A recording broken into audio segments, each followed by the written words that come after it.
जय हिंद प्यार साथियों, मैं मोहन कुमार आप सबका अपना प्यारा से YouTube channel mom dad online class पर स्वागत करते प्यार साथियों। आज हम पढ़ेंगे इस क्लास में जो आप सबको हम बताए थे फुल स्टोरी किसका, तो रस खान के बारे में और ऑब्जेक्टिव भी करा दिए। तो आज हम इस क्लास में पढ़ेंगे क्या, तो पढ़ेंगे सब्जेक्टिव के बारे में। तो 6 क्वेश्चन है, अच्छे से पढ़ लीजिए आप और 2 नंबर के हकदार हो जाइए। चलिए मैं पढ़ाना शुरू करता हूँ, आप भी पढ़ना शुरू करिए। क्या है, चलिए क्वेश्चन को देख लेते हैं। क्वेश्चन क्या, चलिए क्वेश्चन क्या है देखिए।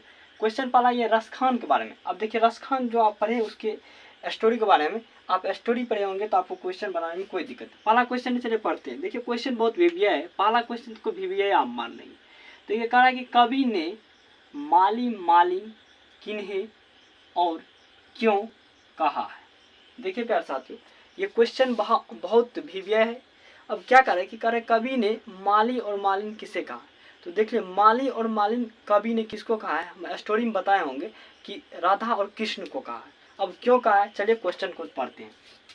देखिए उत्तर में है कि कवि रसखान ने प्रेम वाटिका के माली श्री कृष्ण और राधिका को कहा है। देखिए ये बात है। और उस प्रकार देखा क्योंकि दोनों एक दूसरे से प्रेम करते थे। देखिए एक दोनों जो था दूसरे से प्रेम मन की प्यार करते थे। ठीक है, समझ में आ गया।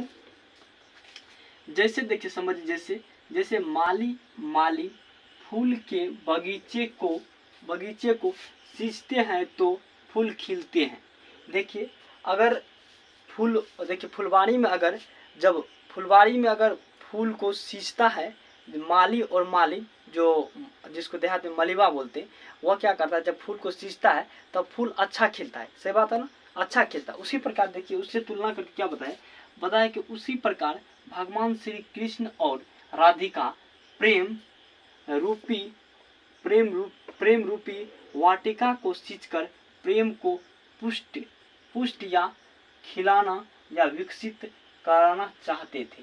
देखिए इसका अर्थ यह हुआ कि जिस प्रकार से राधा और कृष्ण क्या करता था कि प्रेम रूपी बगीचे में वह अच्छी तरह से खिलना चाहता था, पुष्ट होना चाहता था, अपने प्रेम को अपने जिंदगी के अंत मोड़ तक ले जाना चाहता था। उसी प्रकार उसका तुलना का किससे क्या है कि बगीचे में जो फुलवारी में क्या रहता है माली और मालिन रहता है, उससे तुलना क्या है। समझ में आ रहा है ना, समझ में आ रहा है तो एक बार चैनल को सब्सक्राइब कर लिए और वीडियो को लाइक कर लिए। ठीक है ना, चलिए हम आगे पढ़ते हैं। अब क्या है दूसरा नंबर की क्वेश्चन समझिए।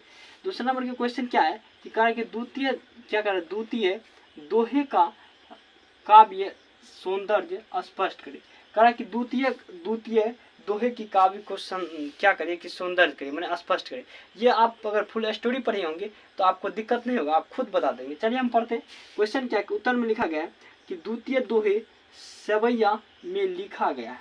देखिए सवैया के छंद में लिखा गया है। अब कहा कि जिसमें कवि रसखान श्री कृष्ण की भक्ति के बारे में बताया। अब देखिए कवि जो रसखान है, आप कवि रसखान के बारे में पढ़े होंगे तो कवि रसखान जो है ना श्री कृष्ण की भक्ति के बारे में बताया है कि द्वितीय दोहे में। क्या समझ में आ रहा है आप सबको।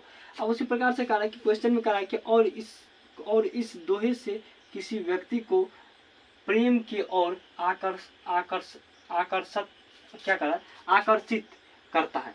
देखिए क्या कर रहा है कि कवि रसखान कह रहा है कि जब आप दूसरे दोहा को पढ़ते हैं ना, उस दोहा के पढ़ने से ये होता है कि आप श्री कृष्ण को तो भक्ति कर ही लेते हैं, लेकिन उसमें क्या है कि उसमें आकर्षण है, उसमें क्या है कि वो उसमें अपने ओर खींचता है। मैंने कि किसी व्यक्ति से आप अगर उसके दोहे को पढ़ते हैं तो वह किसी व्यक्ति से प्रेम कराने की ओर ले जाता है। ठीक है ना, चलिए आप समझिए क्या है कि तीसरे नंबर के क्वेश्चन को।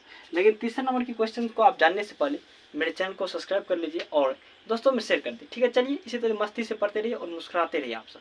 ठीक है, चलिए अब देखिए क्या है कि लिखा है कि कृष्ण को चोर क्यों कहा गया है, कवि का क्या अभिप्राय स्पष्ट करें। देखिए ये क्वेश्चन इंपॉर्टेंट माना जाता है कि देखिए पहला क्वेश्चन आप इंपॉर्टेंट माने कई बार पूछा गया है, और ये तीसरा नंबर की क्वेश्चन जो पढ़ रहे हैं इसको भी कई बार बोर्ड में पूछा गया। अगर आपको हम 2011 से लेकर 2024 तक की क्वेश्चन बैंक कराएंगे तो उसमें कितना बार आपको देखने के लिए मिलेगा, आप जरूर देखेंगे। चलिए उसी प्रकार से देखिए क्या है कि कहा कि कृष्ण को कवि रसखान इसलिए चोर कहते हैं कि जब भी श्री कृष्ण की भक्ति करते हैं तो उसको अपने ओर आकर्षक कर लेते हैं। इतना ही नहीं, वह व्यक्ति उसके भक्ति में मग्न हो जाता है। कवि का यही अभिप्राय है। देखिए क्या कर रहा है कि क्यों, देखिए कवि कृष्ण को चोर क्यों कहा गया है, कवि का क्या अभिप्राय। देखिए रसखान का यह कहना है कि कवि को चित्तचोर इसलिए कहा गया है जो कवि का भक्ति करता है, जो कवि का भक्ति करता है वह उसके और आकर्षित हो ही जाता है। लेकिन इतना ही नहीं, जो कवि का जो भगवान श्री कृष्ण का भक्ति करता है वह क्या करता है कि उसकी भक्ति में मग्न हो जाता है, नील हो जाता है, वह दुनिया को नहीं जानता, वह श्री कृष्ण की भक्ति में लीन हो जाता है। ये कहा। अब देखिए चौथा नंबर क्वेश्चन क्या है। चौथा नंबर की क्वेश्चन यह है कि कह रहा है कि सवैया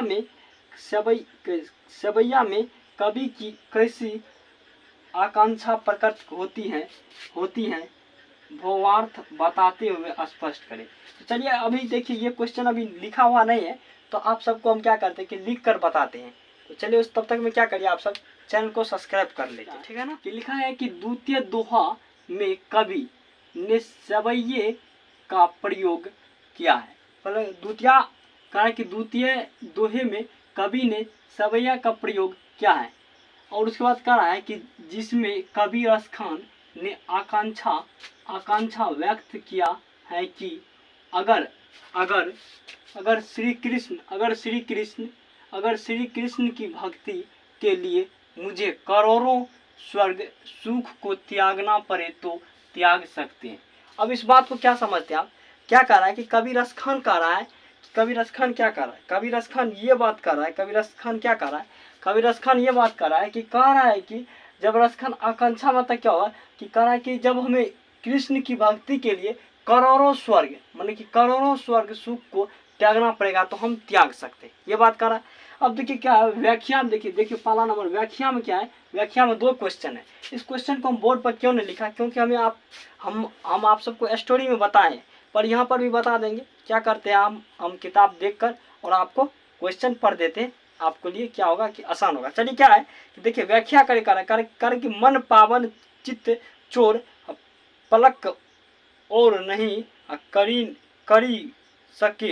सको। करा कि मन पावक चित्त चोर पलक और नहीं करी सको। अब देखिए इसको कैसे लिखना है, लिखना है कि प्रस्तुत पंक्ति गोधूली बुक भाग 2 काव्य खंड से लिया गया है। इसका लेखक माने इसका कवि रसखान जी है। उन्हीं का कहना यह है कि प्रेम यानी श्री राधिका पाठ से लिया गया है, प्रेम यानी श्री राधिका पाठ से लिया गया है, जिसका कवि रसखान है। ये बात हम पहले बता दिए। अब क्या कह रहा है कि जिसमें कवि ने राधा कृष्ण के युग स्वरूप को प्रेम का खान कहकर अपनी भक्ति की अभिव्यक्त किया है।